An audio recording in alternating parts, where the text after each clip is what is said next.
Corona महामारी के चलते लॉकडाउन लगते ही सब प्रवासी मजदूर अपने अपने घर चले गए।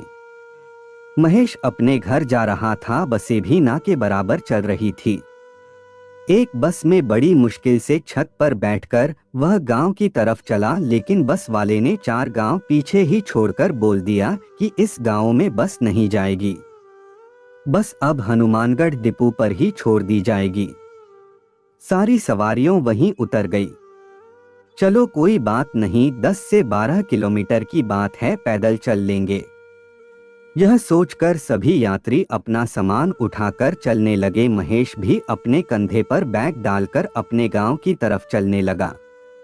काफी देर चलने के बाद अब शाम गहरी हो रही थी। उसके साथ चलने वाले ज्यादातर यात्री साथ लगते गांवों में जा चुके थे। उसका गांव अभी आगे था। आज पहली बार उसे लगा कि उसका गांव कितनी दूर है। वह धीरे धीरे चलता रहा। अब अंधेरा काफी हो चुका था। तभी रास्ते में उसे एक बूढ़ी औरत धीरे धीरे चलती हुई अपने से आगे दिखी। वह बोला, काकी तू कहाँ जा रही हो? उसने बोला, बेटा मैं तो यही साथ के गांव में रहती हूँ, पानी लेकर आ रही थी। तूने कहाँ जाना, इतनी रात हो गई है?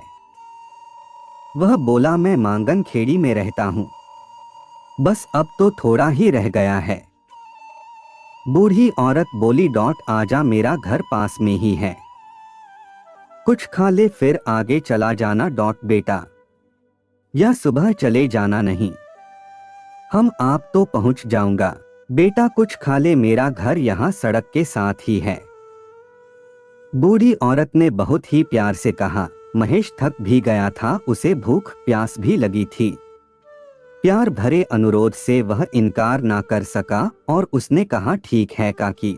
इतना कहकर वह बूढ़ी औरत के पीछे पीछे उसके घर की तरफ चल पड़ा। एक पल के लिए उसके मन में आया कि वह ठीक कर रहा है, क्योंकि बचपन में उसने भूतों की बहुत सी कहानियां सुनी थी कि वह रात को ऐसे सुनसान सड़कों पर मिल जाते हैं, आपके साथ चलते हैं, फिर बहलाकर आपको अपने साथ ले चलते हैं, बातें ऐसे करते हैं जैसे सचमुच के इंसान हो। लेकिन जब आपकी आंख खुलती है तो वह सब गायब हो जाता है। उसे एक पल के लिए लगा कि यह अम्मा भी किसी भूतिया कहानी की पात्र तो नहीं।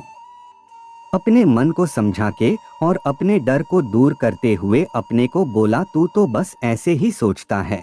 लॉकडाउन की वजह से सब लोग अपने अपने घरों में फंसे हुए हैं, लेकिन गांव में अभी तक कोरोना का लोगों को पता भी नहीं है, इसलिए अम्मा को भी नहीं पता। वह पानी लेने जा रही थी, पानी लेकर आई है।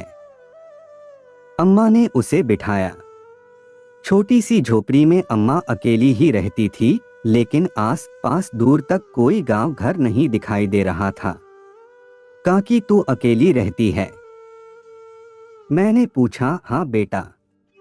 तो बाकी इस गांव में कोई नहीं रहता? नहीं, सूखा पड़ने के बाद सब लोग आगे वाले गांव में चले गए, मेरा घर ही रह गया। इतना कहकर अम्मा थाली में मक्की की रोटी और अचार रख ले आई। यह ले खा ले। महेश ने रोटी खाई। पेट भरने से वह थोड़ी देर बाहर चारपाई पर ही लेट गया। चारपाई पर लेटते ही उसकी आंख लग गई। बहुत काफी दिनों बाद इतना चलने के कारण वह काफी थका महसूस कर रहा था, सो लेटते ही सो गया। सुबह जब आंख खुली तो उसने देखा एक टूटी चारपाई पर लेटा हुआ है। आस पास कोई भी नहीं। वह काकी जिसने रात को उसे खाना खिलाया था और जिसके पीछे वह उसके घर तक आ गया था, वह कहीं दिखाई नहीं दे रही थी।